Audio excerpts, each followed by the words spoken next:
আসসালামু আলাইকুম ওয়া রাহমাতুল্লাহি ওয়া বারাকাতুহু। বিক্ষোভ কর্মসমাবেশের সম্মানিত সভাপতি, প্রধান অতিথি, নেতৃবৃন্দ, সাংবাদিক বন্ধুগণ, আসলে কালকে আমরা দেখতে পেয়েছি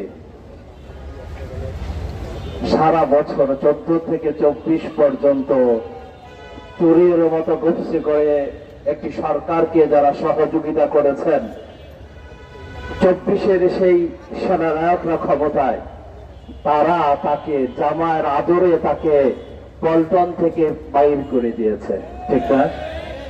আমরা সরকারকে আহ্বান করতে চাই, যারা চিফ উপদেষ্টা মহোদয়কে সহ সকলকে আহ্বান করতে চাই, আওয়ামী লীগ নিষিদ্ধ হলে তার লেজুর রাত নিষিদ্ধ হবে না।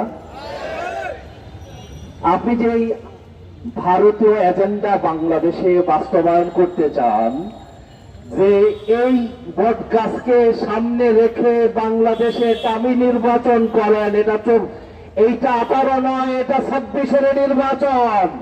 এই জেনাতন নির্বাচন করে পার করবেন, সে করতে দেওয়া হবে না। 24-এ রক্ত দিয়েছি, প্রয়োজন হলে আবারও রক্ত দেব। এই দেশের চাঁদাবাজরা, এই দেশের ধর্মরক্ষা করে, এই দেশের দিন ছেলেদেরকে এই দেশকে অবস্থা থেকে ফিরতে দেওয়া হবে না।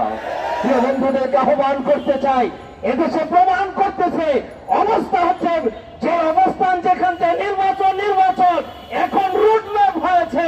এই ছাত্রমাতাকে কে হিসাব করতে চায়? বিহার ছাড়া এই দেশে নির্বাচন হবে না,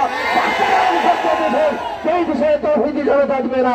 এই আহ্বান রেখে আহ্বান করতে চাই যে দেশের প্রতি সকলকে ধন্যবাদ জানিয়ে আমার কথা শেষ করছি। ওয়া আখিরু দাওয়ানা আলহামদুলিল্লাহি রাব্বিল আলামিন।